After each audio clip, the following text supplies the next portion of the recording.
Muy buenas noches, tengan todos ustedes. Hoy es día jueves, 2 de junio del año 2020 y pues es un tremendo placer hoy jueves con J de julio con J, ¿sí? Entonces estamos en el JJ, ¿sí? Y del 2020, entonces mal chiste, pero bueno. Comencemos entonces dándole gracias a Dios por su gracia y su misericordia. Entonces, Padre, te alabamos, te bendecimos, Señor. Te damos gracias por todo lo que tú haces por nosotros. Señor, tenemos la confianza, la seguridad, mi Dios, de que de cada cosa que tenemos necesidad, tú, Señor, siempre, siempre, Señor, tienes una palabra de ánimo, de aliento, una palabra de misericordia, una palabra de sabiduría, Señor, para nosotros. Te alabamos, Señor, porque tú eres digno, tú mereces nuestra alabanza y te damos gracias, Señor, porque de todas las cosas que siempre tenemos necesidad, tú, mi Dios, hablas a nuestros corazones en ellas, en el nombre de Jesús. Amén, amén y amén. El día de hoy quiero comenzar con algo que era en mis notas parte de lo que tendría que haber dicho desde el principio, pero que no lo dije en su momento y que ahora quiero, no es tanto corregir, sino quiero comenzar desde allí. Y esto se encuentra en Hebreos capítulo 8, ¿sí? Y en Hebreos capítulo 8, allí por el verso 5, bueno, 4 y 5, quiero compartir entonces de entrada estos versículos. Hebreos capítulo 8, versos 4 y 5.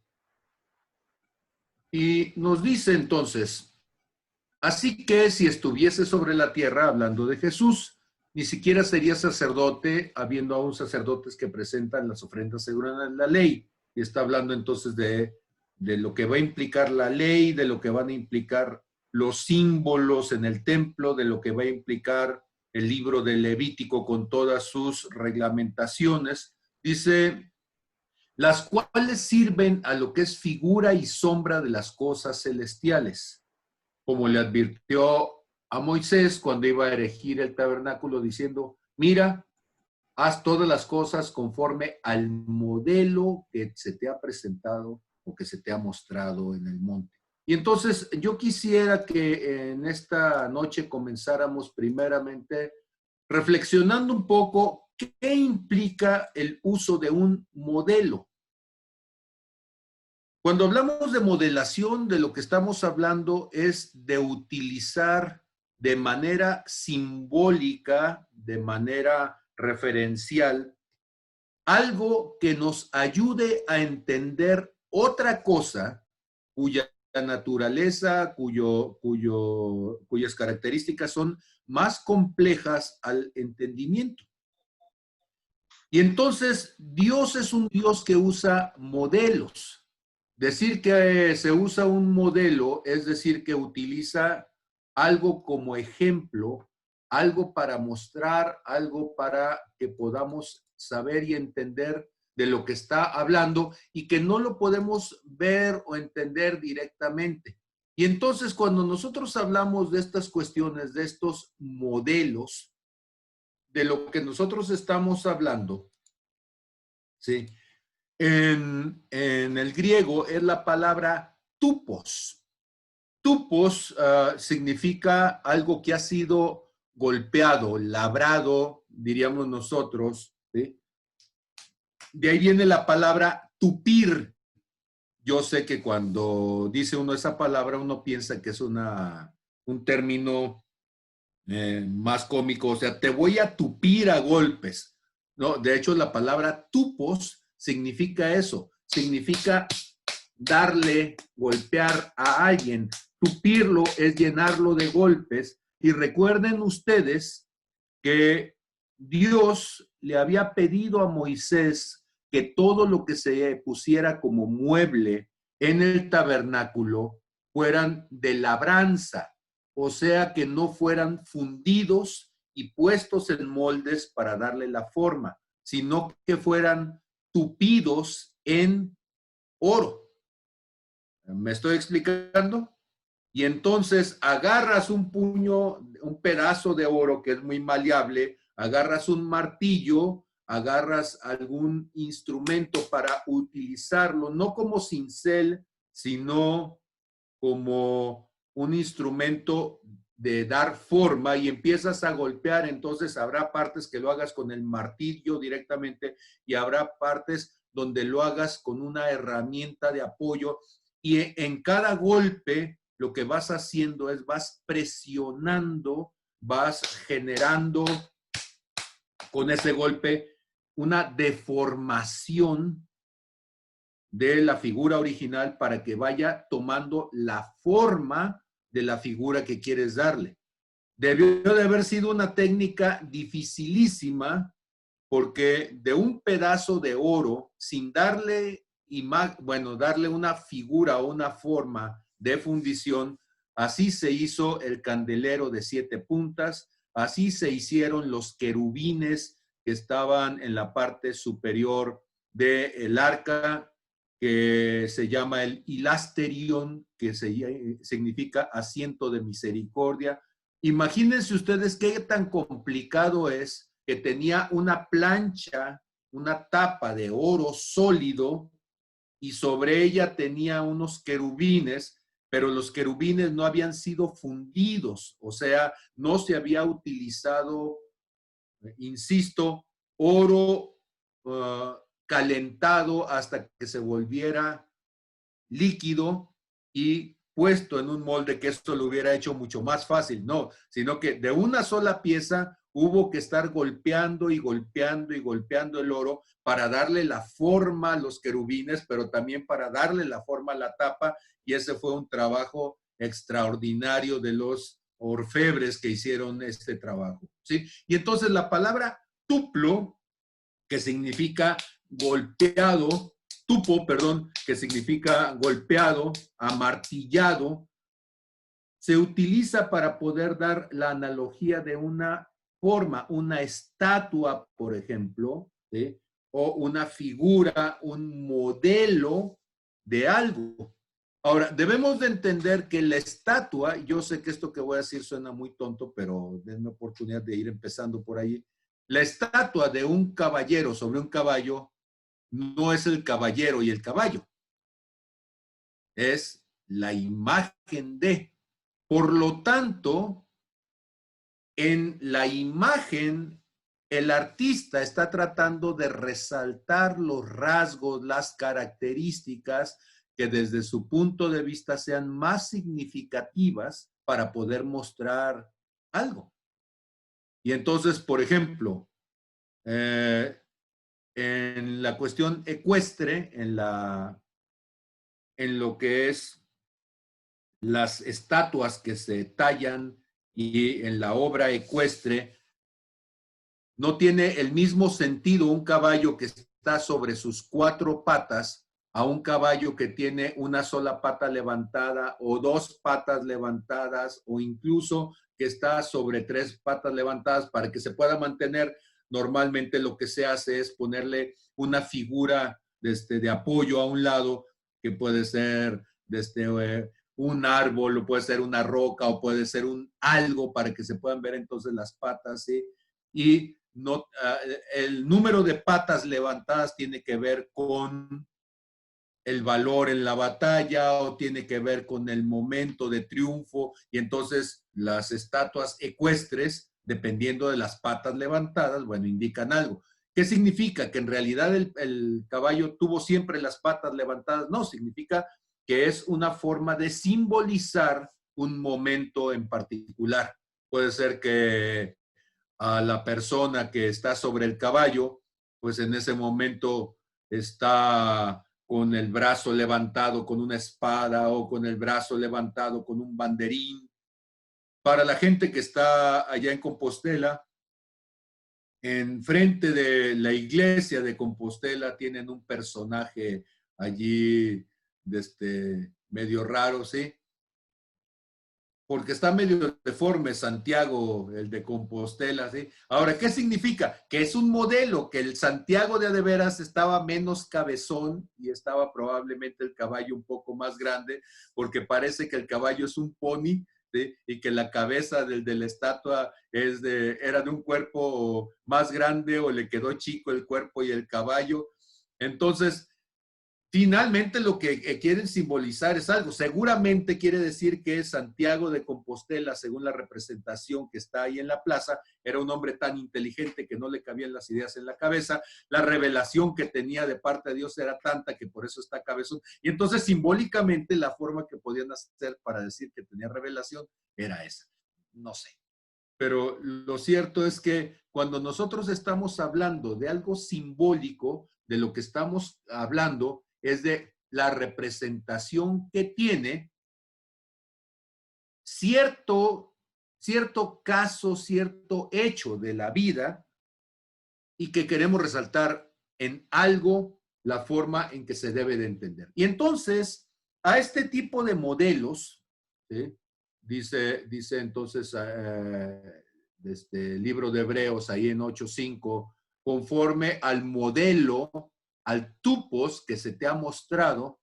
Y entonces en la Biblia se utilizan diferentes modelos. Y yo quisiera entonces señalar solamente algunos. Seguramente ustedes me van a ayudar con muchos otros, pero para que podamos entender nosotros que algo nos está queriendo mostrar. Por ejemplo, en Mateo 11:12, Mateo capítulo 11, ¿sí? En el verso 12, dice, desde los días de Juan el Bautista hasta ahora, el reino de los cielos sufre violencia y los violentos lo arrebatan. ¿Cuál es la imagen simbólica? ¿Cuál es el modelo, el molde paradigmático que está utilizando Jesús? La guerra. Entonces, si yo tomo la guerra como punto de referencia, quiere decir entonces que los creyentes son un ejército y los no creyentes en Dios son otro ejército.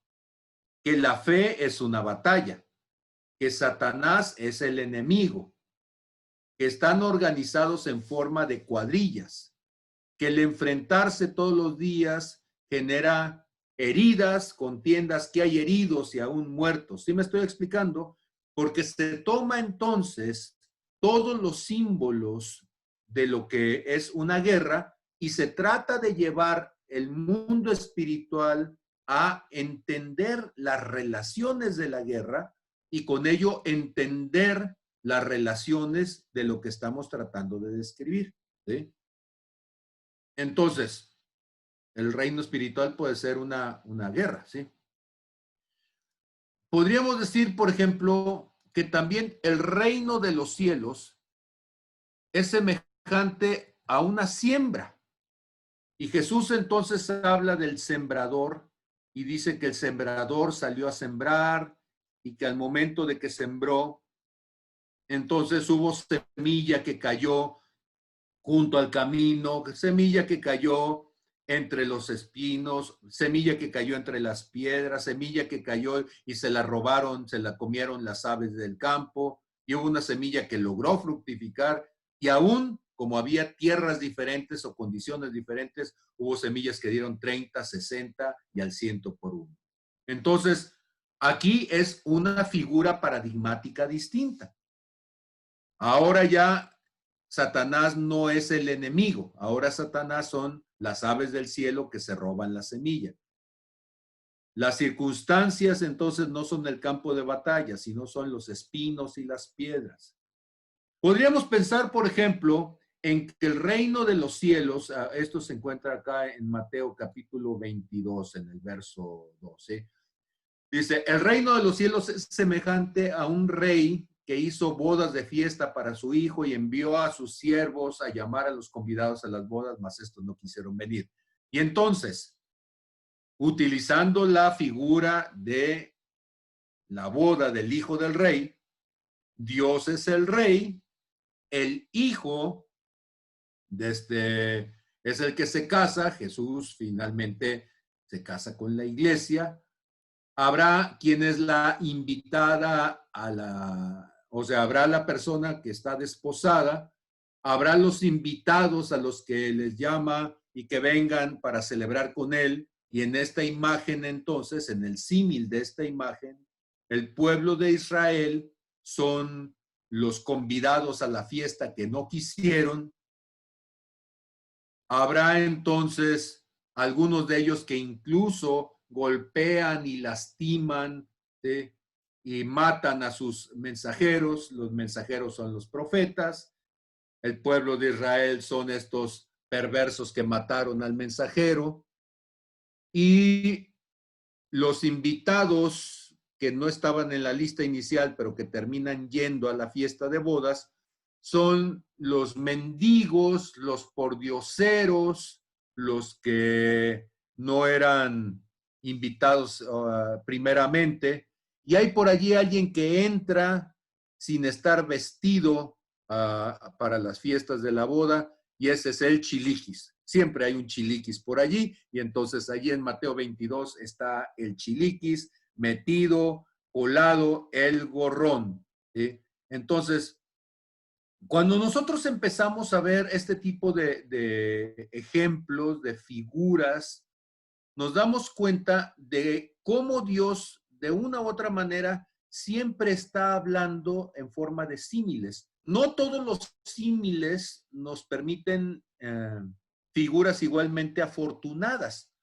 O sea, hay ciertas relaciones que son muy claras y hay símiles que son un poco más difíciles de entender. Hay símiles, por ejemplo, allá en Mateo capítulo 13, donde se habla del reino de los cielos. Hay varias figuras en Mateo capítulo 13. ¿Sí? Por ejemplo, el reino de los cielos, ahí en Mateo capítulo 13, si andan ustedes por allí, dice, es semejante a un hombre que siembra una buena semilla en el campo, en el verso 24, y llega alguien que siembra entonces cizaña, y entonces el reino de los cielos se convierte una vez más en un sembradío, y en ese sembradío muestra cómo hay gente que siembra para bien, que es el trigo, y hay gente que siembra para mal, que es la cizaña, y que no puedes cortar la cizaña sin perder el trigo porque se parecen mucho, aunque al final la forma de distinguirlos es por el fruto que van a dar. Cuando ya dan fruto, ya se ve cuál es la espiga de trigo y cuál es la espiga de cizaña.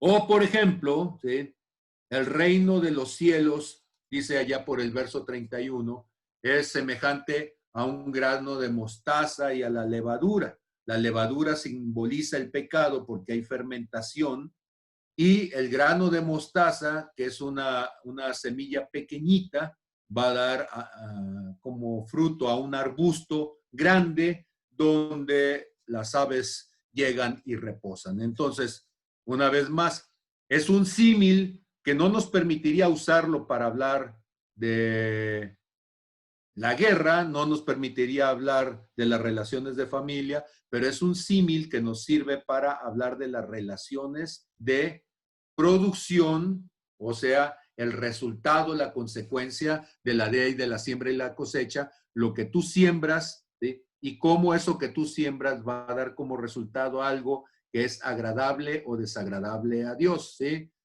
Entonces, el reino de los cielos nos va a decir más adelante, ¿sí?, Jesús explicando todo esto de por qué habla en forma de símiles. Y él va a decir entonces que todo esto es para que el que tenga oído para oír, que oiga y que entienda.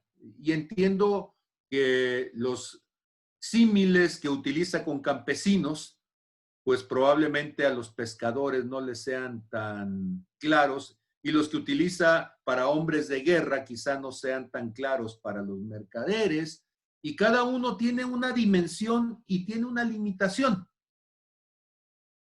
Mateo capítulo 13 verso 44 dice, además el reino de los cielos es semejante a un tesoro escondido en un campo, y este es para inversionistas de bienes y raíces, ¿sí? Dice, el cual un hombre halla y lo esconde de nuevo y dice uno, mira qué ambicioso, qué tranza, qué egoísta, ¿sí? Y gozoso por lo que encontró, va, vende todo lo que tiene y compra ese campo porque sabe que el que compra el campo se lleva el tesoro que está dentro, ¿sí? Y dice, ustedes vayan y vendan todo lo que tienen, o sea, entrégale tu vida al Señor y quédate entonces con el tesoro que está dentro de ese campo. El reino de los cielos, dice Mateo 13, 45 y 46, es semejante a un mercader que busca buenas perlas. Y una vez más, y hallando una perla preciosa, es una perla de gran valor, de gran precio, va y vende todo lo que tiene y la compra. El símil entonces nos ayuda, la figura, el modelo paradigmático, nos ayuda para reflejar un elemento que para Dios quiere que sea puesto en evidencia. El último símil que yo quiero compartirles se encuentra en Mateo capítulo 13, en el verso 51. ¿En qué consiste ese símil? Jesús les pregunta a los discípulos, ¿han entendido todo esto que les estoy hablando? Y ellos respondieron, sí, Señor, sí entendimos. Y entonces Jesús les responde, por esto, todo escriba docto en el reino de los cielos es semejante a un padre de familia que saca de su tesoro cosas nuevas y cosas viejas. Este versículo me lo dio alguien que ahora es una pastora que tiene una iglesia por allá en Manzanillo, Noelia Duncan. Y cuando estábamos en Cristo al mundo, un día ella sintió esa palabra en su corazón y vino y me dijo, Dios me dio una palabra para ti, y me dio Mateo 13, 52. Me dijo, tú eres un escriba docto en el reino de los cielos, ¿sí? Tú eres como un padre de familia que saca de su tesoro cosas nuevas y cosas viejas. ¿Y qué significa ese asunto? Pues quitando la primera parte, que sí soy docto o estoy medio atarantado, ¿sí? La palabra docto, de donde viene doctor, ¿sí?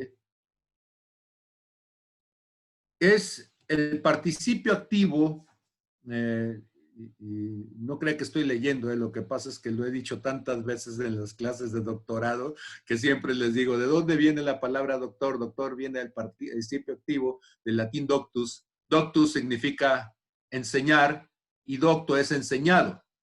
Docere, enseñar. De ahí viene docencia, el arte de enseñar. Entonces, docere. Y docto significa alguien que ha sido enseñado. Entonces, un escriba que ha sido enseñado, que ha sido capacitado, que entiende de alguna manera algo de lo que está queriendo mostrar, dice, ese es un escriba docto. Pero cuando dice este escriba docto, ¿sí?, que ha sido discipulado, que ha sido enseñado, se traduce también como erudito.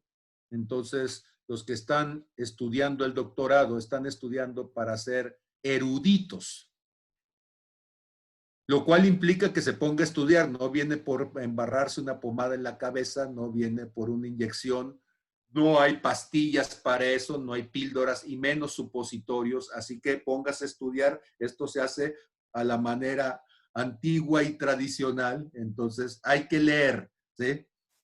Y entonces un escriba docto, alguien que ha sido enseñado. Pero la pregunta que yo me hacía en aquellos años, cuando les estoy hablando, esto fue en el año 96, probablemente 97, y yo decía, ¿qué significa esto de que saca cosas nuevas y cosas viejas?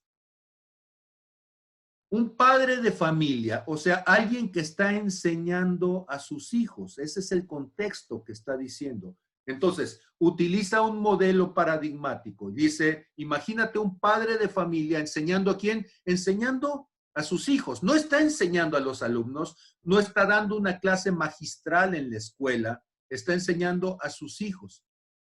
Y entonces, de sus cosas valiosas, puede ser de sus experiencias, puede ser de sus reliquias familiares, puede ser de lo que él ha guardado. O sea, el tesoro habla tantas cosas, aunque cuando Jesús habla de tesoro, está hablando del corazón.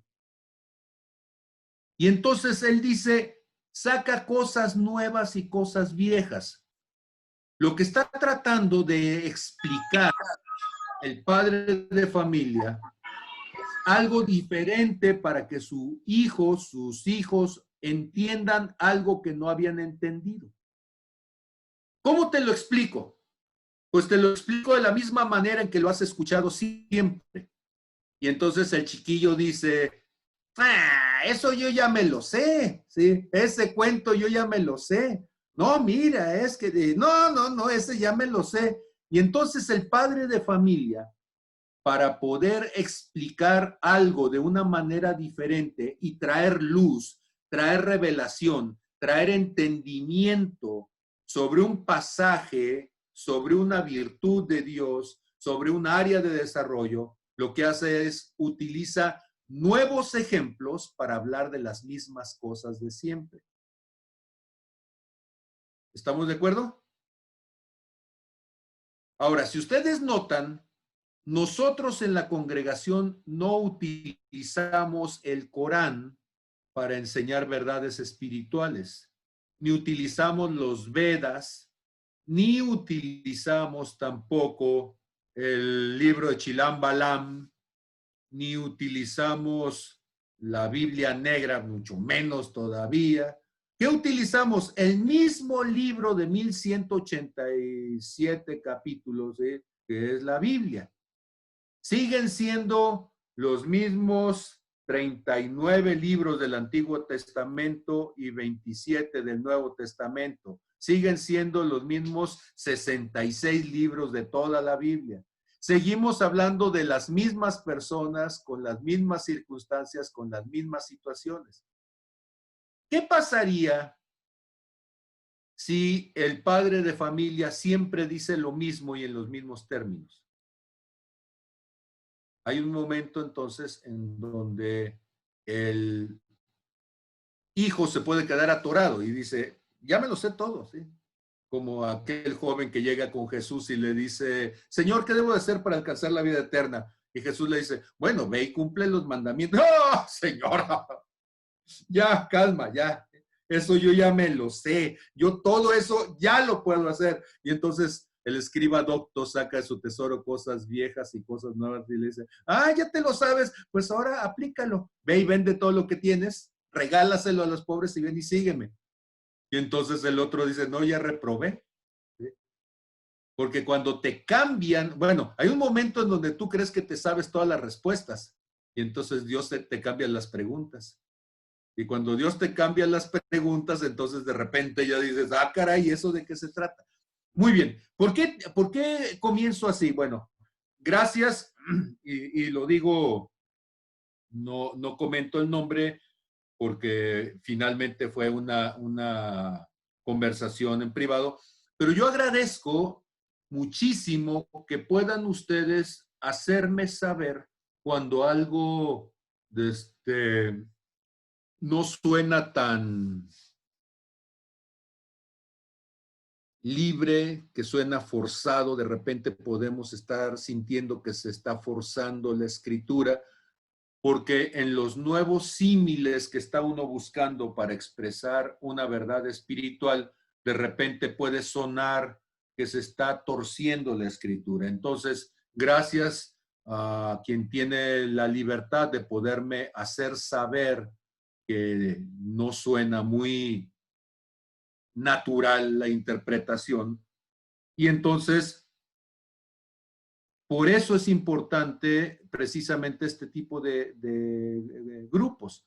Ojo, esta no es una clase magistral, este es un tipo pelón y barbón estudiando en voz alta, ¿sí? Y diciendo, si veo las cosas desde este punto de vista, me da nuevas luces sobre un pasaje que he leído un montón de veces ¿Y qué es lo que sucede? Que cuando tú cambias el cristal de los lentes con los que estás viendo algo, de repente ves algo que antes no habías visto. Yo no entendía eso de que todo es de acuerdo al cristal con que se mira, el tono con que se mira. Hasta que una vez estando en la primaria usted va a decir, ay, sí, tú todo te lo sabías de chiquillo. No, lo que pasa es que era muy inquieto. ¿Sí? Y la primera vez que tuve un microscopio, me hicieron favor por allí de prestarme un microscopio, y yo andaba viendo qué veía, ¿sí?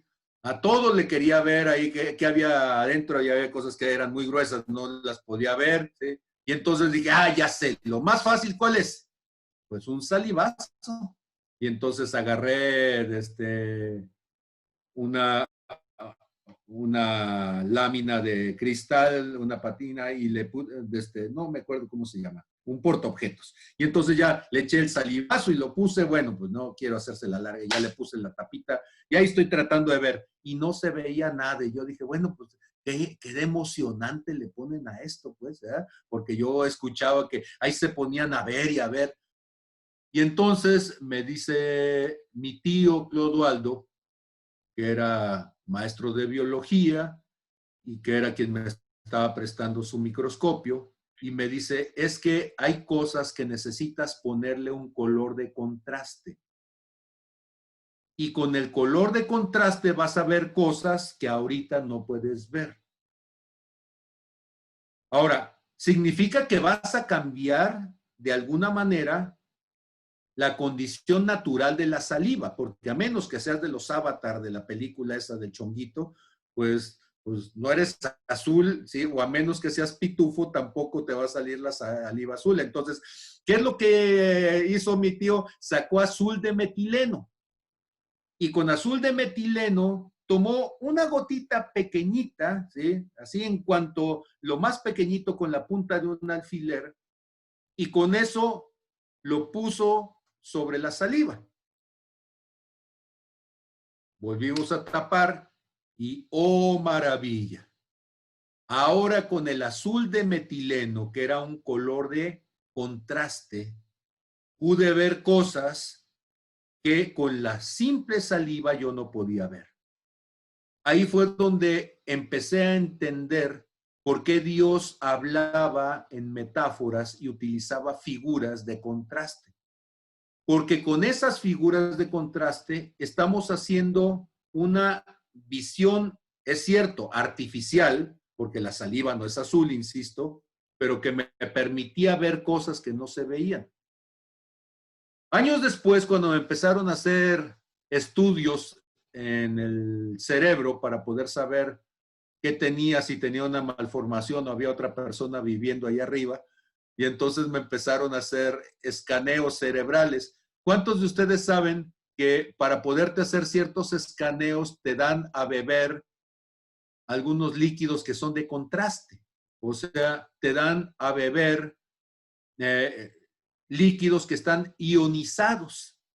Y entonces esos líquidos ionizados, cuando se vayan a tu cerebro, ¿sí? Van en la radiografía o en la tomografía, van a mostrar cómo están tus venas, tus arterias, cómo va la irrigación en tu cerebro, y con eso van a poder ver si tienes una malformación o no. Pues todas esas cosas me tocó a mí tomármelas, y no es lo mismo cuando te sacan un estudio sin contraste que cuando te toman el estudio con contraste. Y entonces te van a tomar los dos estudios, uno antes de, y luego te dan la bebida, y ya dependiendo de dónde vaya a ser o cómo te le están poniendo, después te toman el otro y dicen, ah, muy bien, usted tiene una malformación, ¿sí? Aquí hay un tapón o aquí hay lo que sea, o simplemente como en mi caso, todavía no sabemos cuál es su problema, pero pues sígale buscando, capaz que un día de estos sí sale a la luz. Me estoy explicando lo que estoy intentando decir. A ver, aquí pongo una pausa para darles la oportunidad de que me digan si estoy siendo lo suficientemente claro y se entiende el sentido de lo que quiero decir.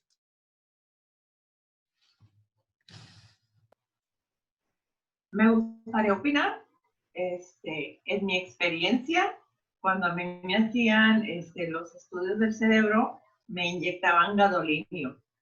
Y ahorita que lo estás hablando, caigo en cuenta de la importancia de tener ese contraste, pero también que no era como sencillo. Bueno, a mí nunca me tocó tomarme algo para contraste, generalmente era inyectado y era como chile cuando me lo inyectaban. Entonces, necesitamos cosas que nos ayuden a hacer el contraste, pero no siempre va a ser así como, tómate esto o con esto ya lo hiciste. No, hay un efecto, o sea, va a haber una reacción para nosotros poder ver lo que queremos ver, para realmente saber que nos está haciendo efecto ese contraste. Ahora, hay una cuestión que es importante poderla decir, y es que los medios de contraste ponen en riesgo la vida. O sea, puede suceder que la persona sea alérgica al medio de contraste. De veras, es cierto. Y entonces le inyectan algo para saber qué está malo y bueno, pues la autopsia dice que en realidad no era muy adecuado, ¿sí? Y de repente nuestros símiles que estamos tratando de utilizar, pues eran demasiado violentos. Hay gente que cuando toma un medio de contraste le salen ronchitas. Y hay ejemplos de la Biblia que también nos salen ronchitas. Bueno, entonces dice uno, bueno, pues hay que bajarle la intensidad al medio de contraste, ¿sí? Recordemos que el medio de contraste es una estrategia, es un mecanismo artificial.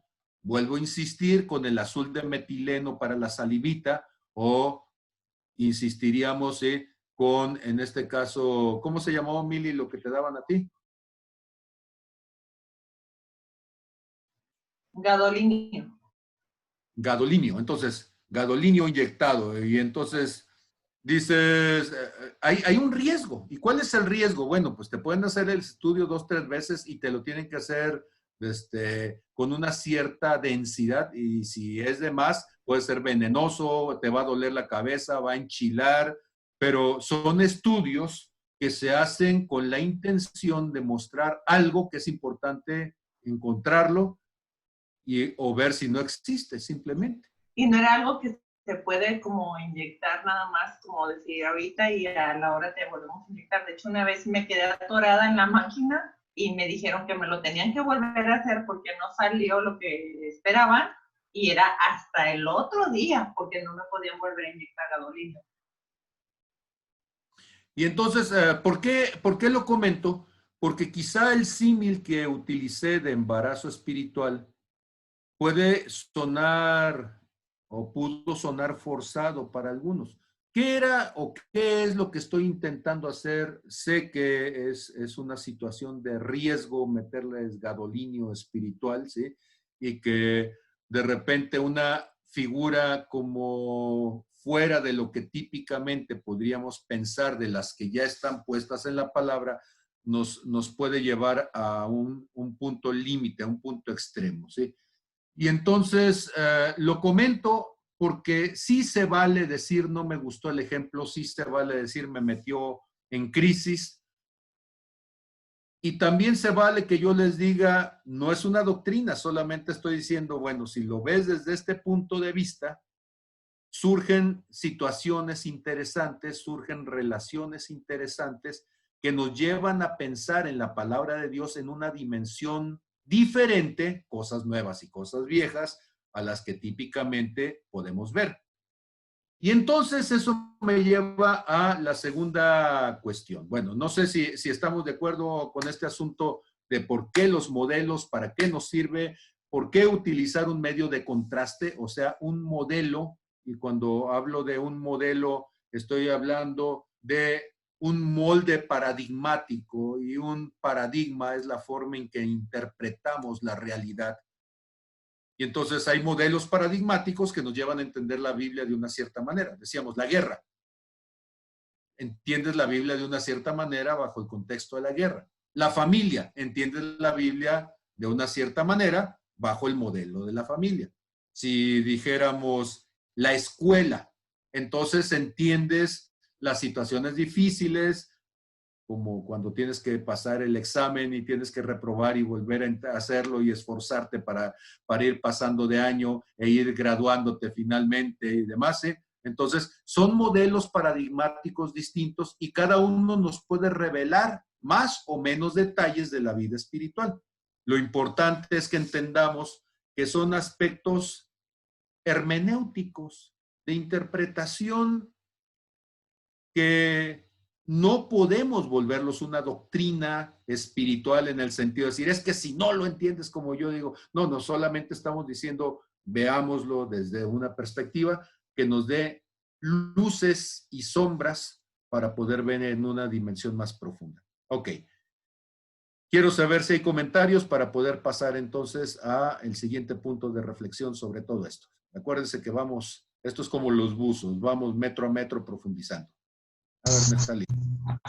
Yo nomás quería decir que yo creo que cuando nos toca compartir, ya sea a una o a 1000 personas, a mí me ha tocado el contraste de los pocos y de los muchos. A veces nosotros en nuestra pasión, el querer interpretar algo y que se entienda mejor, usamos figuras como las que tú estás mencionando, y puede ser que alguna persona se sienta ofendida porque tiene que ver con su contexto. Algo que he tenido que aprender en este último tiempo, pues es a pensar más en lo general, en el grupo, más que en la manera en que yo lo interpretaría. Y yo soy muy simplón en mi vida. Yo me crié casi con mi abuela y mi abuela era de muchos dichos y noté que para muchas personas era ofensivo, pero no era que era mi intención, ¿no? Y yo agradezco que en el esfuerzo de querernos explicar una verdad, uses figuras diferentes.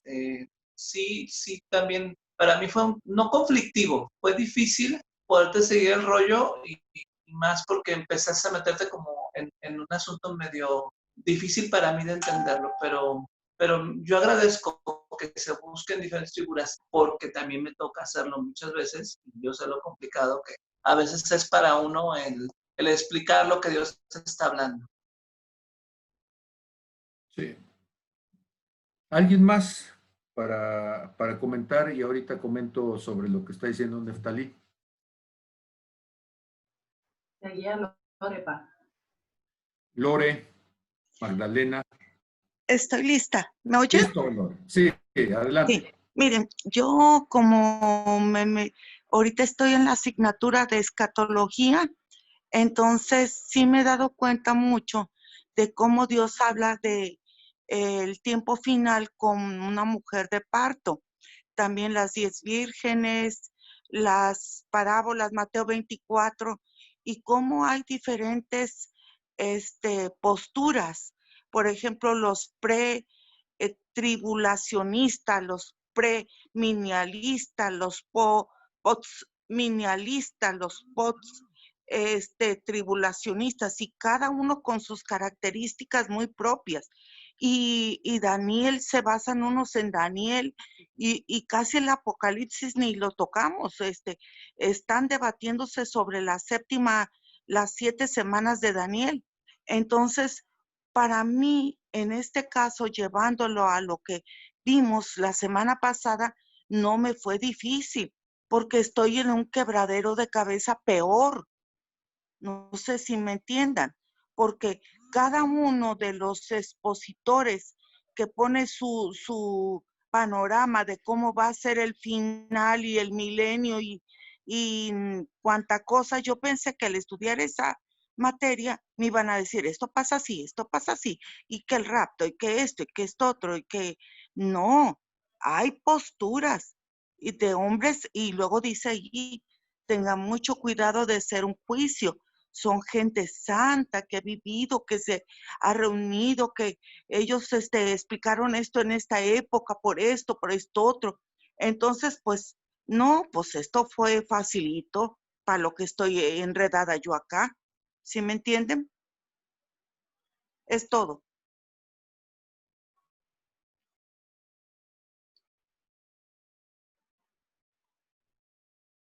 Tengo apagado mi micrófono, por eso me pude reír en santa paz. Muy bien, entonces, Magdalena, sí, por favor. Sí, yo pienso que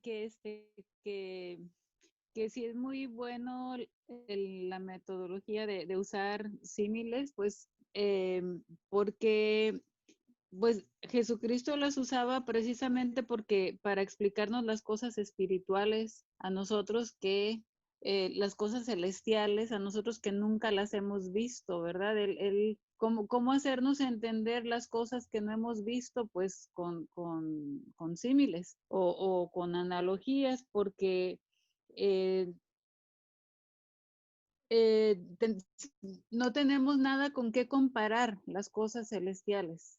Entonces, cuando se le apareció o cuando daba profecías o cuando se le apareció a Juan en la isla de Patmos, usaba simbologías porque para poder darnos una idea cercana de lo que estaba hablando. Entonces, nosotros que todavía no hemos ido al cielo, que todavía no podemos entender las cosas espirituales, sí se nos tiene que hablar en parábolas, sí se nos tiene que usar símiles para poder tener una mejor comprensión de algo que no tenemos con qué comparar.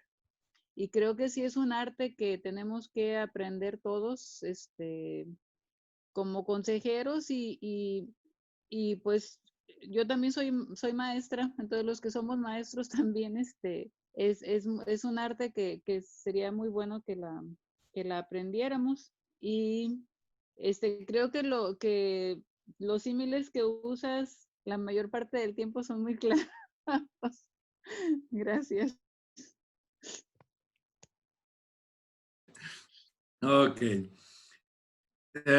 Bueno, por qué quiero insistir ahora en este asunto de la genética espiritual? Y voy a retomar entonces algunas de las cosas que estuve diciendo en la clase anterior. Si usted no escuchó la clase anterior, solicítela al P.O. Box con una breve ofrenda. $50 y podemos mandarle a usted el enlace. No, es cierto. Entonces usted, si no la escuchó, pues con todo gusto háganoslo saber y le mandamos no solamente eso, sino todas lo que hemos estado hablando aquí. ¿Cuál es la intención? La intención es mostrar cómo hay una diferencia entre la forma en que el ser humano procede y la forma en que Dios procede. Para poder empezar con ello, me voy a ir a un versículo que para mí siempre es muy fácil de aprenderse, es el versículo de los zacatitos. ¿Sí? Y el versículo de los zacatitos, ¿se acuerda usted cuándo salieron los zacatitos? Salieron en Génesis, en el capítulo 1. ¿Sí? Y en el verso 11, entonces si usted pone un 1 y un 1, así los tres juntitos parecen zacatitos cuando están saliendo. Y entonces en Génesis 1:11, ¿sí? Dios dice, y produzca la tierra hierba verde, hierba que dé semilla, árbol que dé fruto según su género, que su semilla esté en él, sobre la tierra. Y fue así. Vuelvo a compartirlo, pero ahora compartiendo mi pantalla. Y aquí lo tiene usted a la vista del cliente para que vea que no hay trampa en esto. ¿Sí? Dice 1, ¿sí? Por eso le digo que parecen zacatitos. Yo sé que son cosas sangronas que decimos los profesores, pero ya después de eso, cada vez que usted quiera saber dónde sale el zacatito, acuérdese, en el capítulo 1, cuando Dios está haciendo la tierra, ¿sí? Salen los tres barejoncitos así de la tierra, que es Génesis 1:11. Muy bien, entonces, Génesis 1:11 dice, produzca la tierra hierba verde, hierba que dé semilla, árbol de fruto que dé fruto según su género, que su semilla esté en él. Árbol de fruto que dé fruto según su género, que su semilla esté en él. Última vez que digo, árbol de fruto que dé fruto según su género, según su semilla que esté en él. Ojo, hace unos días hablaba yo de una higuera que pasó a la historia porque no quiso dar fruto según su fruto. Cuando era tiempo de dar fruto, no dio fruto.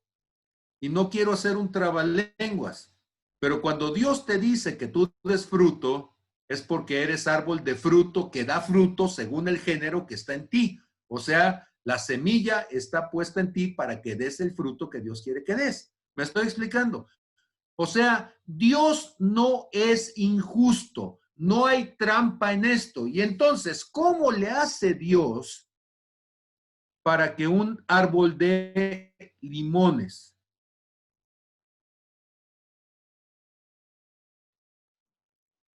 ¿Cómo le hace Dios para que un árbol dé limones? A ver, díganme ustedes, ¿sí? Yo sé que suena ultra misterioso, pero ¿cómo le hace Dios para que dé limones? Pues las semillas de limón, ¿no? Pues dice, si desde el principio la semilla es de limón, pues entonces finalmente Gálatas 6:7, no se engañen, Dios no puede ser burlado, todo lo que el hombre siembra, eso mismo cosechará. O sea, la única manera en que el árbol va a dar limones es porque tenga la genética del limón, los genes. La palabra gen, ¿qué significa la palabra gen? Cuando alguien habla de genética, ¿de qué estamos hablando? Pues estamos hablando de que la semilla sea de limón. Yo sé que cuando uno lo dice de esa manera, ando buscando por aquí mi interlineal en griego para que lo pudiera ver usted, ¿sí? Y entonces, cuando usted está pensando, ¿sí?, en la semilla, árbol de fruto, ¿sí?, ¿cómo se dice, ¿sí?, género? Se dice genos. Por eso de ahí viene la genética, genos. Significa que es de la misma familia, del mismo linaje, ¿sí? Entonces, un limón es de la familia de los limones y por tanto papá limón va a dar hijitos limones, porque los padres heredan sus características a los hijos. La palabra genética significa familiaridad. ¿De acuerdo? Entonces, ¿qué significa la palabra genética? Familiaridad. Y entonces, cuando cada uno de nosotros pensamos en por qué le hiciste de una cierta manera, miren, cuando yo estaba chiquillo, uno de mis anhelos, y yo sé que va a sonar muy tonto, pero uno de mis anhelos era algún día, cuando fuera un adulto, traer mi barba. Y usted dice, ¿y eso qué? Pues ha de saber que en el Tepic de antaño, cuando menos en el contexto en donde yo me movía, mi padre era médico y para poder andar lo más pulcramente andaba rasurado. Sus amigos eran médicos, andaban rasurados. La gente del contexto en donde yo andaba, ¿sí?, nada más tenía una maestra que estaba bien bigotona, pero bueno, no era así tanto como para que pasara por mujer barbuda, pero todo el mundo se rasuraba, ¿sí? Y ha de saber que la primera persona barbuda que yo conocí y que me impresionó tanto fue una imagen de Jesús.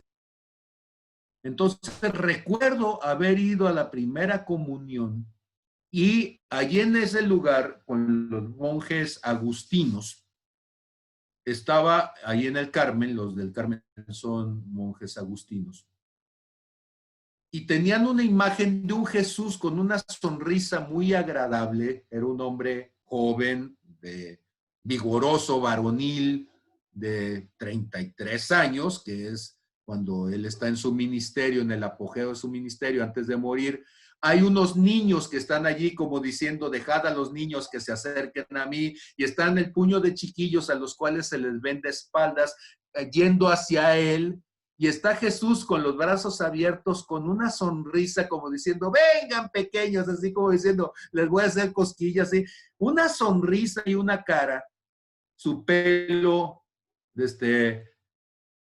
largo, suelto, se le alcanza a ver sobre el hombro. Ojo, en aquel tiempo nadie en mi familia, jamás de familia de militares, traía el pelo más largo que 2 centímetros, así que imagínense usted, sí, pues eso era así como que el colmo de la rebeldía. Y Jesús con el pelo largo y la barba, y yo veo aquella imagen y yo me quedo enamorado de esa imagen. Se me hizo tan varonil, se me hizo tan distinto a lo que yo conocía. Y cuando yo pregunté, ¿y ese quién es? Y me dijeron, ese es Jesús, el Hijo de Dios. Y en ese momento se quedó en mi corazón ese asunto de decir, un día yo voy a ser grande y me voy a parecer a Él. ¿Sí? ¿Qué significó eso para mí de chiquillo? Pues decir, un día yo voy a tener mi barba.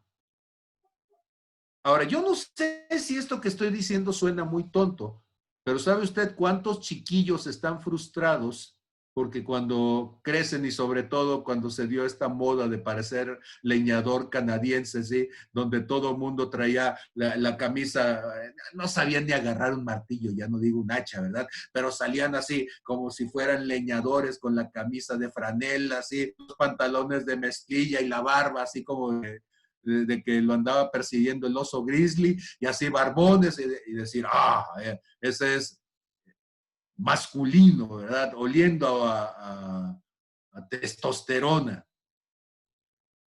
¿Y cuántos jóvenes que su ascendiente es indoamericano, pues en lugar de una barba así, pues te salen unos pelitos de Huitzilopochtli nada más a los lados, ¿sí? Y la barbita, y tú dices, ¿y cuántos muchachos frustrados porque quisieran tener barba y no les iba a salir? Y entonces de repente dices, es que si te embarras esto, que si te pones aquello, que no, lo cierto es que es un aspecto genético. ¿Qué quiere decir genético? Quiere decir que genos es familia y genos entonces va a significar que de los padres, la característica de los padres viene sobre los hijos. Y si el padre fue barbón, lo más seguro es que el hijo sea barbón. ¿Sí? Y si el padre fue alto, el hijo va a ser alto. Y si el papá fue chaparrito, va a ser chaparrito. Y si el padre era delgadito, va a ser delgadito. ¿Por qué? Porque son aspectos genéticos que muestran quién es tu padre. Ahora, ojo con esto. Yo tengo que presentar un argumento que te suene congruente de por qué hay dos elementos, dos vertientes que es importante que tú entiendas. Una, por supuesto, Jesús, Jehová, Yahvé, Jehová, Yeyud, como lo quieras decir, tu Padre Eterno es parte de tu genética, es la parte dominante de tu genética espiritual. Pero tú eres el Israel espiritual, descendiente de Abraham. Tú eres, por gracia de Dios, hijo espiritual o descendiente espiritual de Abraham, ¿cierto? Porque las estrellas del cielo que vio Abraham allá desde Génesis capítulo 12, habíamos dicho allá del verso 1 al 3, y que él estaba viendo las estrellas del cielo y todo lo demás, y luego, mi descendencia va a ser así. Y entonces nosotros somos un Israel espiritual, somos un pueblo de Dios descendiente de la fe, porque a Abraham en el espíritu tenemos por padre, o bueno, cuando menos yo puedo decir, pues sí, también en lo natural tengo la vena judía, sefardita, de la parentela española, por allá y toda esa historia. Pero lo más importante para mí es la espiritual. Ahora mi pregunta es, árbol que dé fruto según su fruto, según la semilla que esté en él. Y entonces en esta noche yo quisiera poder abundar un poco sobre qué significa que tú seas descendencia de este Abraham y qué significaría entonces que Abraham fue un... Yo les decía que Abraham se convirtió en un sobreviviente. y poniendo las cosas en el contexto de la pandemia y de las enfermedades infecciosas, que es parte de, ahorita estar en onda y ser in significa estar en la pandemia. O sea, es que yo también no estoy en la pandemia. ¿Sí? O sea, yo también estoy pasando mi tiempo de encierro y yo también estoy cuidándome para que no me dé coronavirus, pero más todavía, si ya te dio el coronavirus, a mí ya me dio y sobreviví. O sea, soy un sobreviviente y ustedes siguen ahí encerrados mientras que yo ya salí y ahora sí, yo ya tengo los genes, ¿sí? Y los antígenos. Y entonces, en medio de todo esto, mi pregunta era la clase pasada, ¿qué implicaba que Abraham fuera un sobreviviente? ¿Qué implicaba que Abraham fuera alguien de éxito? Ahora, es cierto, el éxito en el mundo significa, bueno, Abraham era un hombre que tenía bastantes recursos, era un hombre de riquezas en lo natural. Mi pregunta sería, ¿ese es el éxito? Pues para Dios seguramente no, porque si hubiera sido así, Jesucristo, que es el prototipo de éxito, hubiera tenido más vacas que Abraham. Pero no, Jesucristo no tuvo ni una sola vaca. Bueno, el día que nació había una ahí, pero era prestada, ¿sí? Y ahí estaba la vaca y el burro a un lado, y en el nacimiento siempre le ponemos cuando menos una, ¿sí? Pero no es el elemento. Bueno, Abraham tenía oro y llegaron los Reyes Magos y le pusieron entonces ahí oro, incienso y mirra, ¿verdad? Los magos de Oriente, siempre decimos los Reyes Magos, Melchor, Gaspar y Baltasar, y uno dice, ¿y esto de dónde salió, verdad? Y así estamos llenos de tradiciones. Y entonces, pues sí tenía oro, pero Jesucristo nunca fue un hombre que desde el punto de vista del mundo fuera poderoso económicamente. Entonces, ¿dónde estaba el éxito de Abraham? Para la gente del mundo, pues un hombre de éxito, que sea bien macho, pues es el que ha tenido un montón de mujeres y el puño de chiquillos regados por donde quiera. Aunque usted no lo crea, uno de los hombres que más descendencia tuvo es un mongol, porque es de la raza de los mongoles, no lo digo de la manera despectiva, sino era un mongolito, no, era bien. Y entonces se llamó Gengis Khan. Y Gengis Khan es tan importante su descendencia que una de cada 100 personas en el mundo tiene parte del ADN de Gengis Khan. Imagínense usted, ese hombre se la pasó dominando el mundo y conquistándose y además embarazando muchachas por donde quiera que pasaba, porque él quería que su semilla quedara sobre la faz de la tierra y mire que lo logró bastante. Y entonces, pero Abraham tenía 70 y tantos años y no tenía ni un solo hijo. Entonces, pues tampoco en eso era un éxito para los judíos. Tener una familia numerosa es un éxito. Y Abraham, pues era un fracasado en eso. Abraham, pues tampoco tenía la vena conquistadora de su descendencia, porque, bueno, David fue más recatadito, ¿verdad? Tuvo nada más como 18, 20 mujeres, no sé cuántas. Ah, pero el Salomón, ese sí se sirvió con la cuchara grande, ¿verdad? Y tenía 600 mujeres y como 800 concubinas, no sé cuántos. ¿verdad? Imagínese usted, en ese sentido tampoco era un éxito. Entonces, ni éxito en lo económico, ni éxito en el puño de chiquillos, ni éxito tampoco no fue dirigente de ningún partido verde o azul o amarillo, digo, porque ya estamos en época electoral, ¿sí? Y hay muchos que el éxito lo miden en saber si van a ser los candidatos y nosotros los candidatos por votar por él. Y entonces, pero tampoco eso es éxito.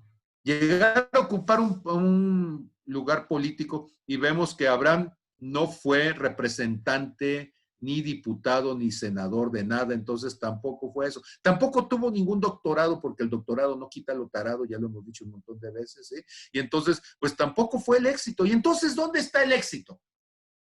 ¿Cuál es el éxito de Abraham? Bueno, pues resulta que Abraham va a tener entonces una característica que usted ya la sabe y que yo quisiera pedirle que me acompañe a verla, ¿sí? Voy a compartir mi pantalla para que usted las vea, estas características que dice en 2 de Corintios, capítulo 20, digo de Crónicas, perdón, capítulo 20, en el verso 7, dice, Dios nuestro, ¿no echaste tú a los moradores de esta tierra delante de tu pueblo Israel y se la diste a la descendencia de Abraham,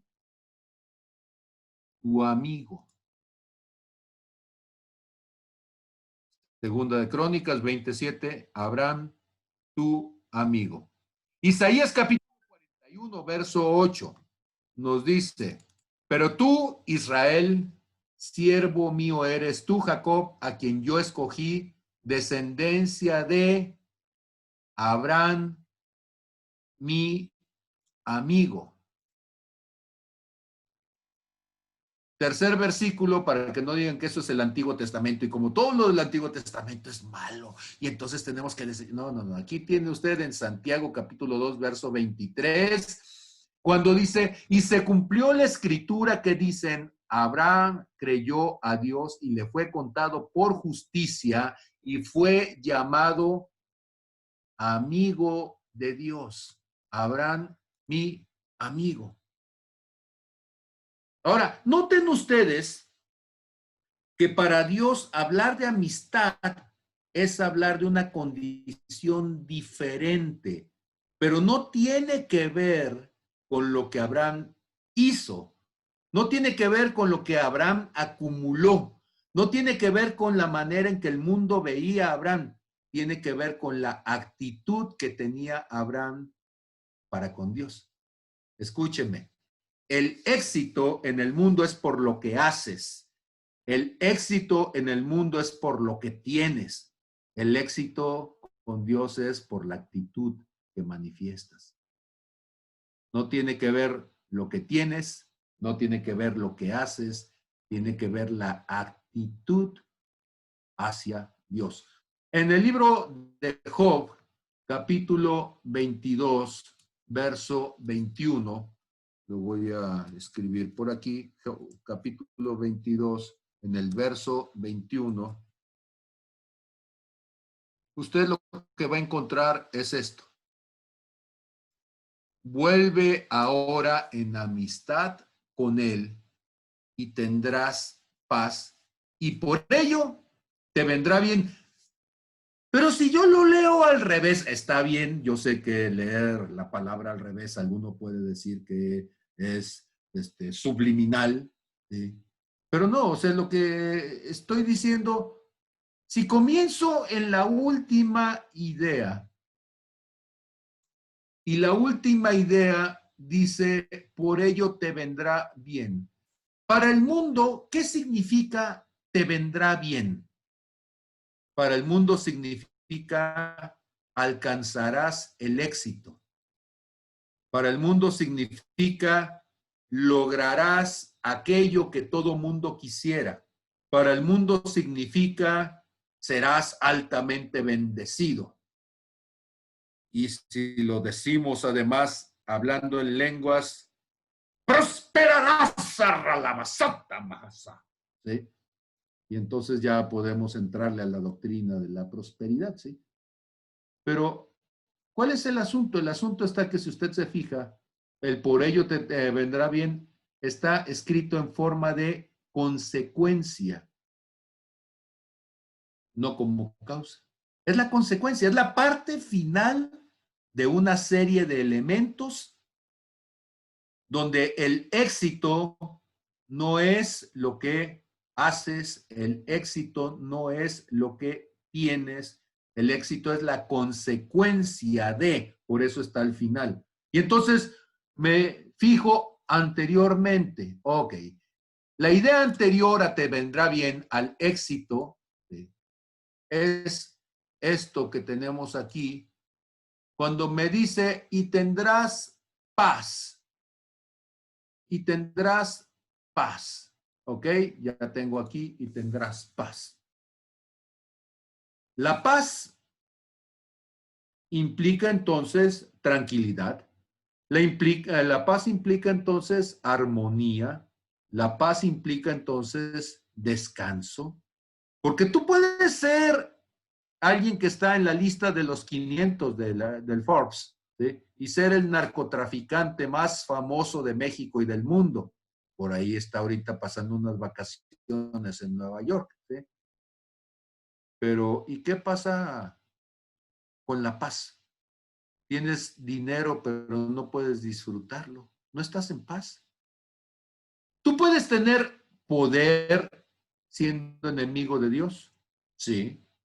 Un poder en el mundo y es un poder temporal, sí, pero tú puedes tenerlo, claro que sí. Tú puedes tener un montón de gente que te sigue por la fuerza, sí, pero no tienes paz porque te tienes que estar cuidando de todo mundo, porque si tú obtienes el reconocimiento violentamente, violentamente lo tienes que mantener. Si tú obtienes el poder por medio de coacción tienes que mantenerlo. Si tú lo hiciste a la fuerza tienes que, porque el que a hierro mata, a hierro muere. Si por filo de espada obtienes las cosas, por filo de espada las tendrás que preservar bajo la posibilidad de que alguien te la quite a filo de espada, ¿sí? Y entonces, ¿dónde comienza todo? Noten ustedes entonces que cuando decimos, vuelve ahora en amistad con Dios, ¿sí? Lo que estamos diciendo es, conviértete en alguien íntimo, conviértete en alguien cercano, conviértete en alguien que lo más importante sea el corazón del otro. Conviértete en alguien que tu corazón sea reconocido por el corazón de él, ¿sí? Y entonces cuando tú estás hablando de estas cosas, tú tienes que entender cómo Dios tiene una manera de hacer todo, ¿sí? Y es un asunto de actitud. ¿Qué es éxito? Yo te podría decir que éxito es ser amigo íntimo de Dios. Yo te podría decir que éxito es poder estar cerca de Él, cerca de su corazón. Yo te podría decir que éxito es, dice Juan capítulo 13. Entonces, él entonces, recostado cerca del pecho de Jesús, le dice, Señor, ¿quién es? ¿Sabes que el apóstol Juan fue un hombre de éxito? Y fue un hombre de éxito no porque tuviera más dinero, no porque tuviera más poder, ¿sí? Sino porque era un hombre que había logrado llegar a un nivel de cercanía, de intimidad con Jesús, ¿sí? Que cuando Jesús necesitó de alguien, necesitó de un amigo, Jesús supo que podía acudir a alguien que era capaz de escuchar su corazón. Y entonces muchas veces nosotros se nos va de las manos, ¿sí? Lo que significa el éxito. Y el éxito para Dios es que Jesús te puede encargar lo que no le puede encargar a nadie más, porque tiene seguidores que lo siguen para que les dé de comer. Tiene discípulos que lo que están buscando es que los ponga en un lado o en otro, pero Juan había logrado transitar de ser el discípulo envidioso a ser el amigo. Y dice Juan capítulo 19, verso 25, estaban junto a la cruz de Jesús su madre, la hermana de su madre, María de Cleofas, María Magdalena, la que había sido prostituta. Cuando vio Jesús a su madre y al discípulo a quien él amaba, estaba presente. Escúchame. A ver, yo soy medio atarantado, ¿sí? ¿Dónde estaban los demás? ¿Por qué no dijo, a ver esos 12, a ver Pedro, ¿sí? Tú que siempre andabas queriendo, o ¿dónde estaba Jacobo inclusive? porque Jacobo, el otro hijo de los Boanerges, pero ¿saben que no escuchamos de nadie más? ¿Dónde estaban todos? Se fueron. ¿Y quién quedó? Solamente quedó allí. El único que tenemos testimonio que no se había ido fue Juan en el verso 26, cuando este Juan, discípulo, a quien él amaba, ese que se recostaba en el pecho, que estaba allí presente, y le dice a su madre, mujer, he aquí tu hijo, y después le dice al discípulo, he ahí tu madre. O sea, a los demás les encargué ir a predicar a todo el mundo, ir a ser discípulos, pero Juan, hay algo que solamente se lo puedo encargar a alguien muy cercano. Esto ni siquiera es una cuestión general, esto es un favor personal. ¿Puedes cuidar a mi madre? ¿Qué es éxito? Éxito es que el Señor te pida algo que no le podría pedir a ningún otro, porque algún otro le pediría explicaciones y le diría, pero ¿por qué a mí, Señor? ¿Que no había nadie más? ¿No podía, Señor, hacer una convocatoria? Mira, fulano está más capacitado, perengano, tiene más méritos, mangano es más elocuente. Pero, ¿por qué a mí, Señor? Y entonces mi pregunta es, ¿qué éxito quieres tú? ¿Qué éxito quieres tú?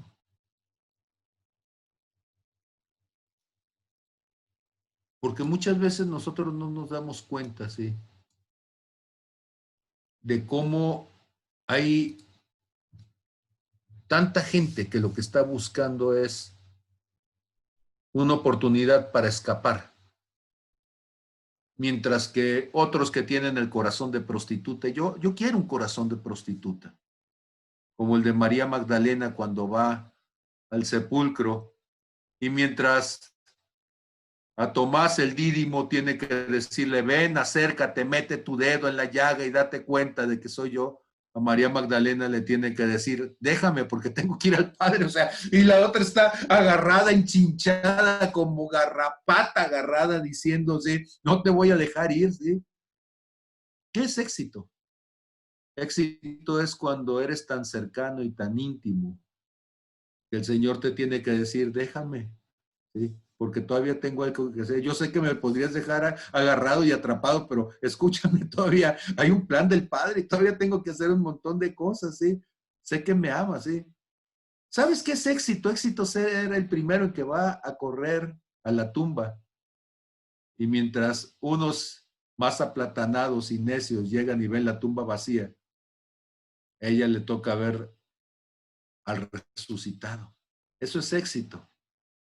Porque busca el corazón de Jesús, porque llega primero, porque tiene hambre de Dios.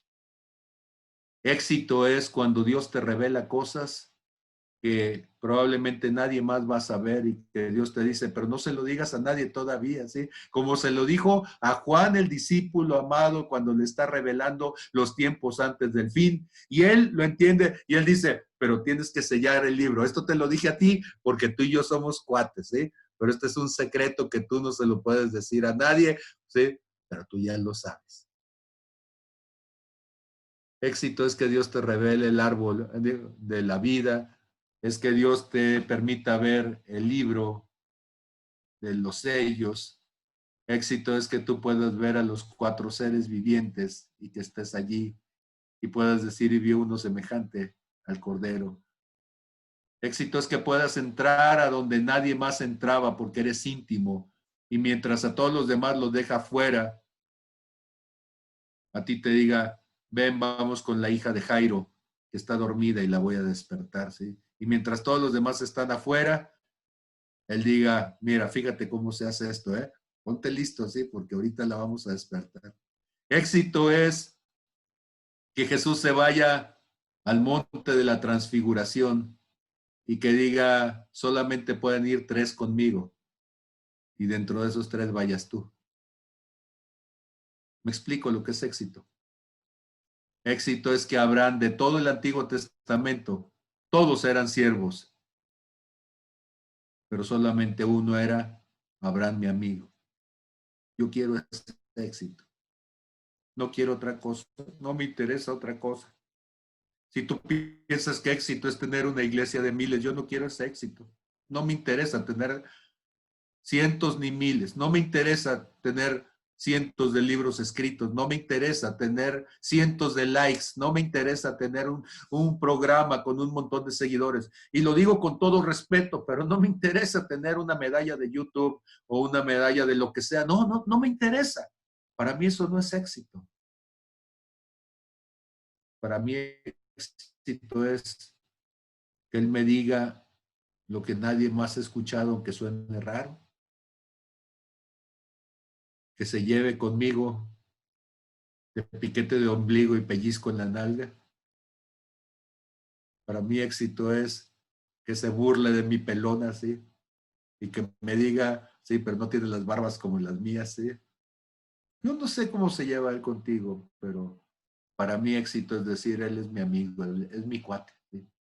Y que un día, como hizo con Enoch, me diga, oye, ya te cansaste de estar caminando ahí abajo, ¿por qué no te vienes a caminar acá arriba?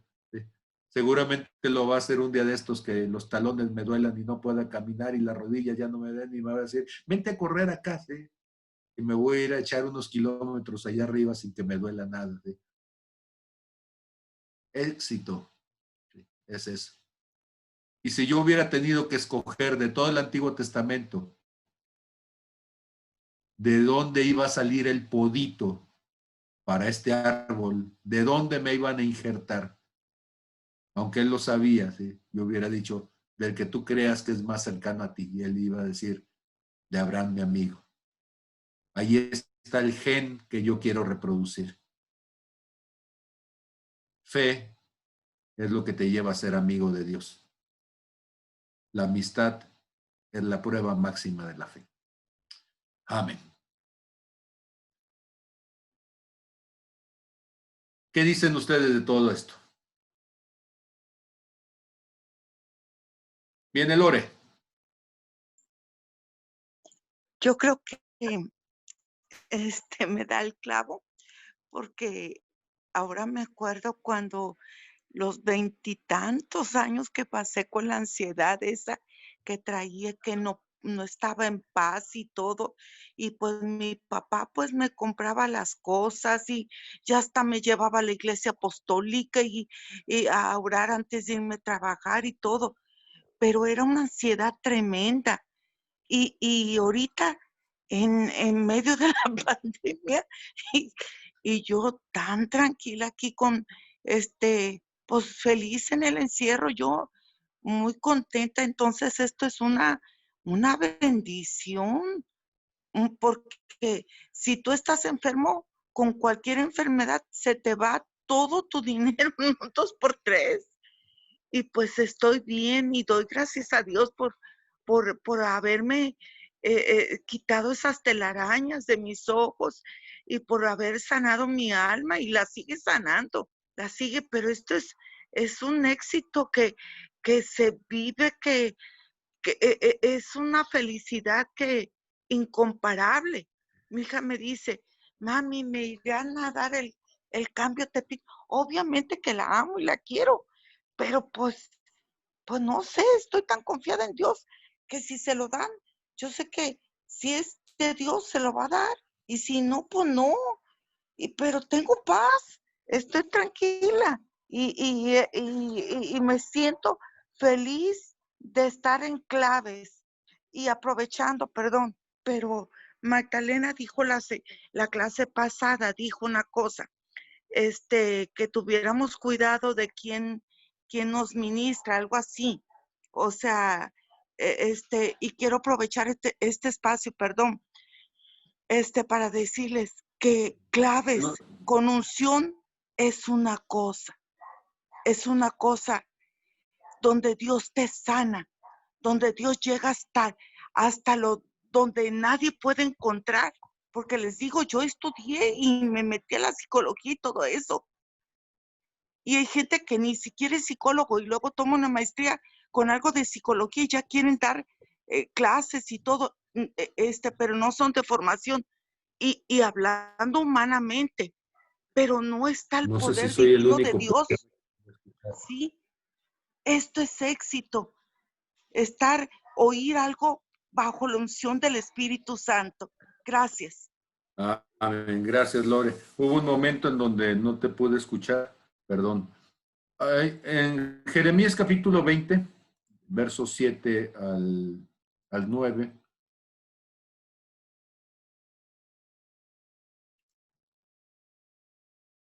Dice Jeremías, me sedujiste, oh Jehová, y fui seducido. Más fuerte fuiste que yo y me venciste.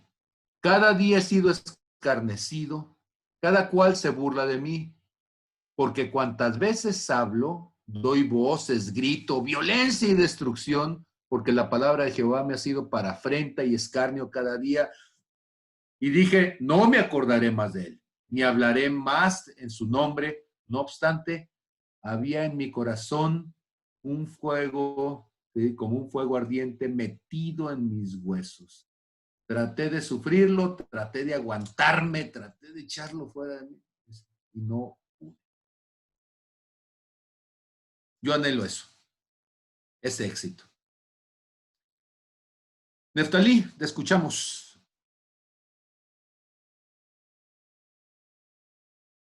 Creo que es cierto, el éxito no debería de ser un fin, debería de ser una consecuencia. El problema es que, por lo menos yo, muchos años perdí el tiempo en buscar el fin del éxito, de lo que yo consideraba éxito. Yo estoy bien consciente que para el mundo, para mi familia, para gente que me conoce y que en algún momento creyeron en mí, pastores que en algún momento fueron parte de mi formación, esperaban otra cosa diferente a lo que hoy estoy viviendo. Pero es increíble que estando en la ciudad de Tepic, en una de las ciudades más pequeñas del país, de los lugares más, pues con menos desarrollo, yo he ido a muchos estados de la República y créanme, lo digo con tristeza, pero con realidad, Nayarit es uno de los estados con menos desarrollo a nivel nacional en cuestión de infraestructura y obra pública. Y siendo todas esas características y demás, para no entrar en tan poético, cuando Dios me dijo vete, estaba yo platicándole hoy a la doctora precisamente Norma, y cómo Dios ha respaldado mi vida, porque no se ha tratado en ningún momento de seguir una meta personal. Tal vez para muchos, por ejemplo, hay gente que me dice, qué envidia que tú viajes tanto. A veces es pesado, a veces es dejar a mi esposa, dejar cosas que yo quisiera, pero yo sé que eso es parte de lo que yo escuché en mi secreto con él. Él me dijo, haz esto.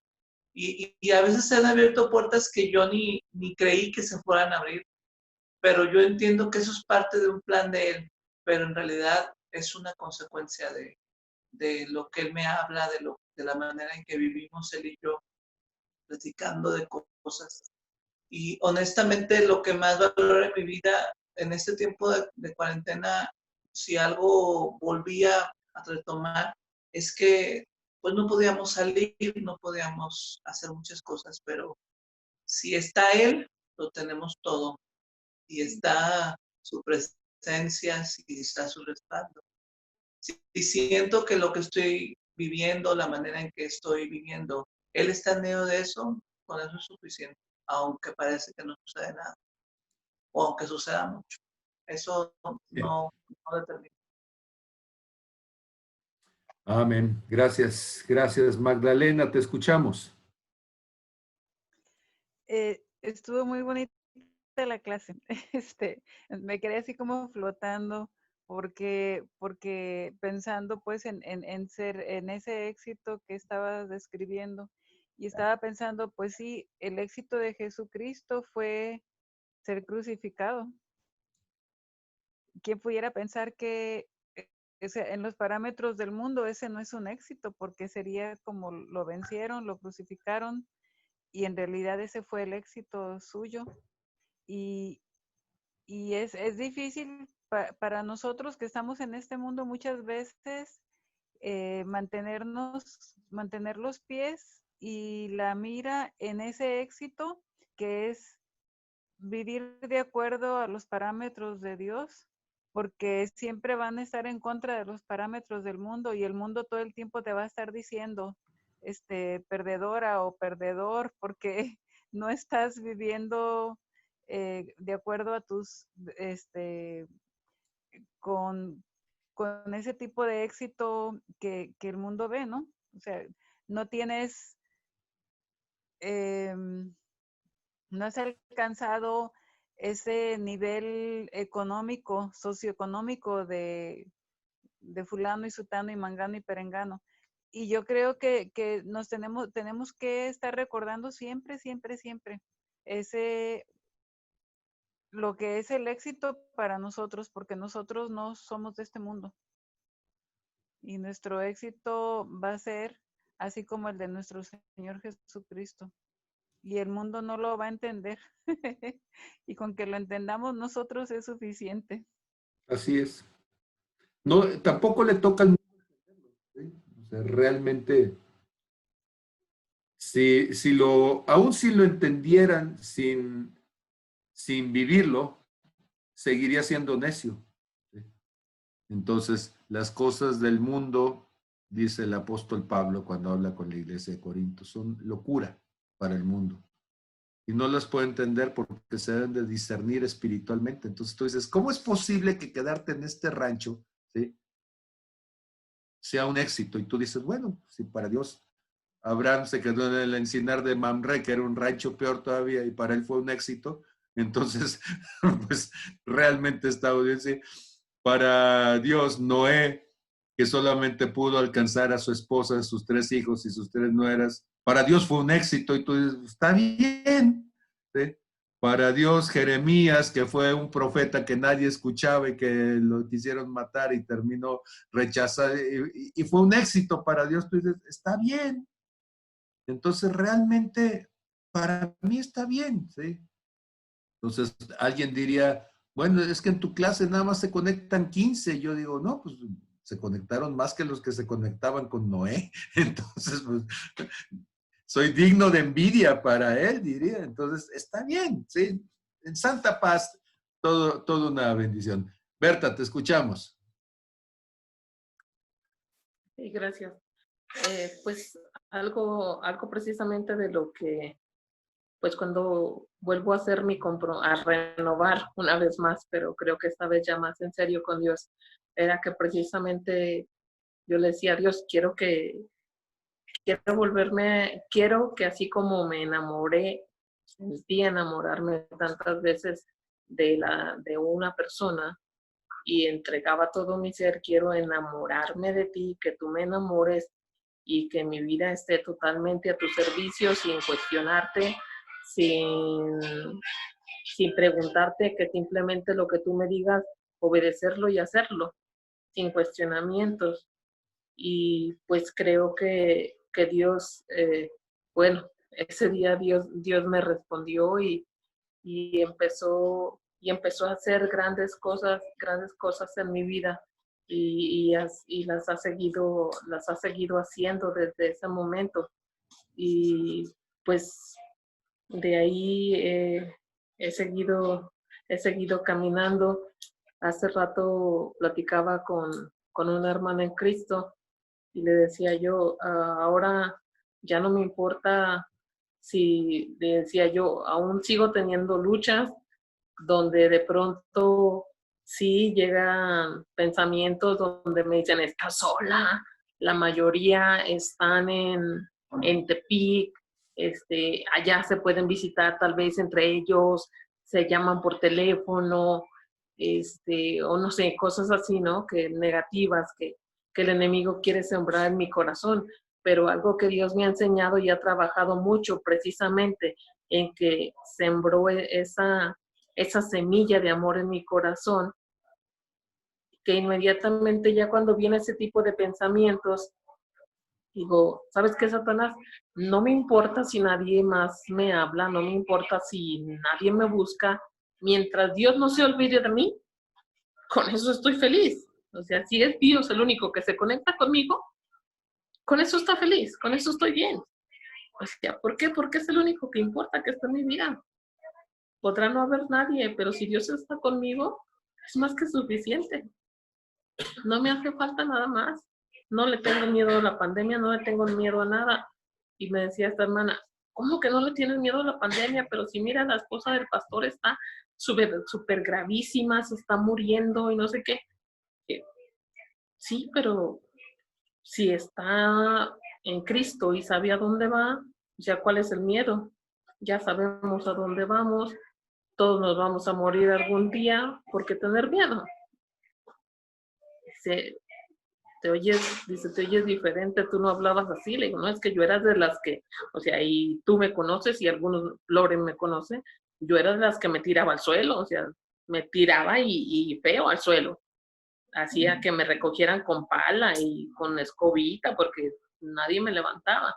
Pero precisamente el entender todas estas cosas, el entender cómo la semilla de Dios y cómo este fruto ha ido creciendo dentro de mí, cómo esta genética de Dios va transformando mi vida, me ha ayudado a ver que pues eso es lo que me da el valor, que eso me da el valor de ser quien soy, que eso me ayuda a tener a Jesús como mi amigo, como mi ayuda, como mi proveedor, como el que siempre me va a escuchar en todo momento, ande molesta, ande contenta, ande como ande, él siempre me va a escuchar. Y como dices, y ese es el triunfo y cada día voy conquistando ese triunfo, voy conquistando esa pequeña victoria todos los días, sabiendo que Jesús está ahí a mi lado y pues voy hasta tomar la victoria completa, porque he probado ya de esa genética y quiero transformar todo mi ser, alma, cuerpo y espíritu en la genética completa de Jesús hasta llegar a ser toda la perfección en él. Bueno, gracias por dejarme predicar otro rato. Okay. Muy bien. Entonces, tal como estamos diciendo, bueno, espero que con algunas de estas aclaraciones la clase del martes pasado suene un poco diferente ahora en este jueves, para poder entonces seguir hablando el próximo martes. Quiero seguir hablando un poco más de qué implicaciones tiene esto de genos. Dijimos que genos es familia, genética entonces es esta familiaridad que se ve manifestada en lo que somos a partir de quienes son nuestros ancestros en el espíritu. ¿Y por qué es importante? Porque el limón no se tiene que esforzar para dar limones y el naranjo no se tiene que esforzar para dar naranjas. Simplemente lo que tiene que hacer es echar raíces profundas, si se puede, junto a corrientes de agua viva, para que dé fruto en su tiempo, que su hoja no caiga y que todo lo que haga pueda prosperar. Entonces voy a seguir insistiendo en eso. El pueblo de Israel es el lugar de donde salió Jesús. Entonces es la simiente de Abraham desde el punto de vista histórico y por tanto la herencia como amigo de Dios se consolidó allí y estamos llamados por todos los medios posibles a ser amigos de Dios. Dios les bendiga entonces, qué gusto haber estado con ustedes. Gracias, gracias México. Gracias. Falta Mili. Ah, Mili. A ver, Mili. Ya tienen hambre. Bueno, yo nada más comentar que algo que me vino mucho a la mente durante la clase fue la situación de Marta y de María. Entonces, yo prefiero ir contra el status quo y correr hacia Jesús y no hacer lo que se supone que la sociedad pide que yo haga. Y también me venía mucho a la mente una canción, la verdad no sé quién escribió, pero la escuché con los de Benecer, que dice que si te tengo a ti, lo tengo todo. Mi amado, mi tesoro, fuera de ti nada deseo, porque Él es nuestra plenitud, ¿no? Y creo que sé que a lo mejor las historias de éxito que yo veo no son las que los demás ven. Yo preferiría ser como esa mujer que estaban a punto de apedrear y que Jesús llega y dice, no te condeno, o ser como el endemoniado gadareno que Jesús volteó y lo vio e hizo el milagro en lugar de quedarse con el montón de gente que se dispuso a escucharlo, pero que en realidad no hubo un efecto. Entonces creo que esa parte de la genética sí la prefiero. Prefiero ser esa que a pesar de las batallas, Jesús la voltee a ver y que le diga, a ver, véngase mi niña, vamos a platicar usted y yo, y tener también la capacidad de decirle, sabes que solo quiero que me abraces porque yo sé que en ti yo voy a encontrar mi plenitud y mi refugio. Entonces me quedo con eso el día de hoy. Muy bien, muy bien. Quiero saber si, porque todos los demás de una u otra manera, algunos los he escuchado alguna vez, otros los escucho cada rato, pero a ver, Perdón. No, está bien, es ya la parte final de la broma y la carrilla. Pero a ver, Brenda, tú que nos estás escuchando. A ver, opina ya desde la cancha, Brenda. Hola, buenas noches. Un gusto estar aquí con ustedes en esta reunión. Gozándome con la palabra y ahora me gustó mucho. No lo había pensado en que éramos exitosos desde esa perspectiva en lo que Dios nos ha dado. Y sí, en ocasiones estamos en el Señor y sabemos que Él ha sido bueno en nuestras vidas, pero en mi caso, en ocasiones no nos consideramos exitosos. Y sí, cuando en Él lo hemos tenido todo y vivimos en esa plenitud, y aún así, o sea, sí, yo por decir, sí me he considerado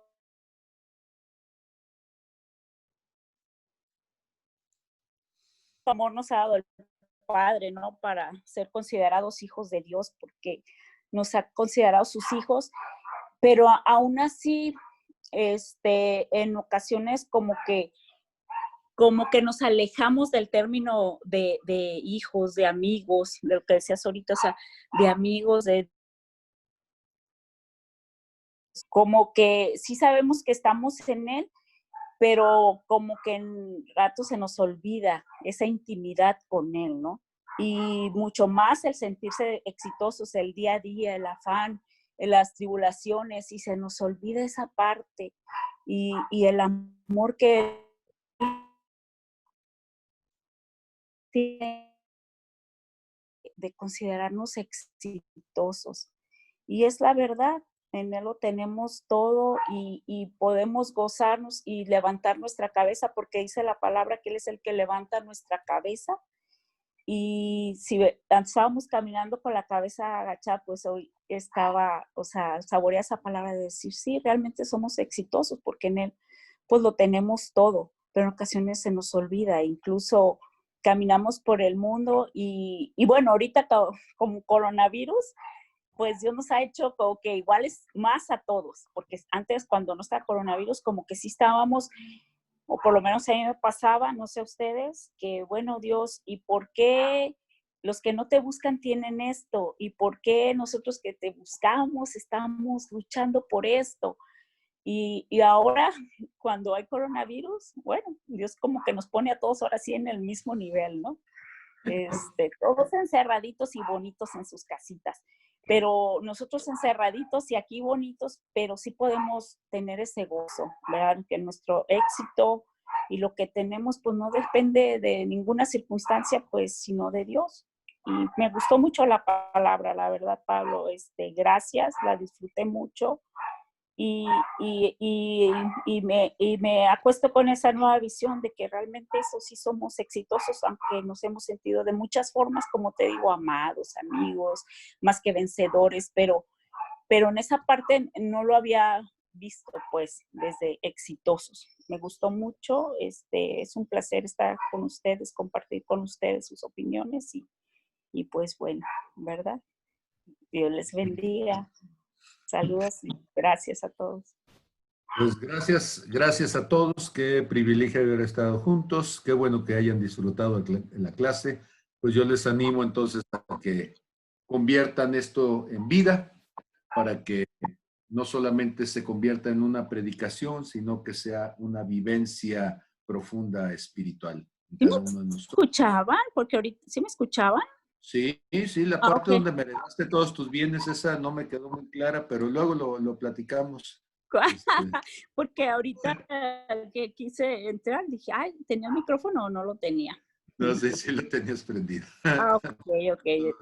Es un placer estar con ustedes y disfrutar la palabra y de la forma también en que pues no la explica. De veras que yo estoy ahorita como esponja, agarro todo lo que hablas y estoy receptiva. Gracias por compartirnos. Amén. Buenas noches. Bien, ahora sí. Gracias, Tepic. Gracias, México.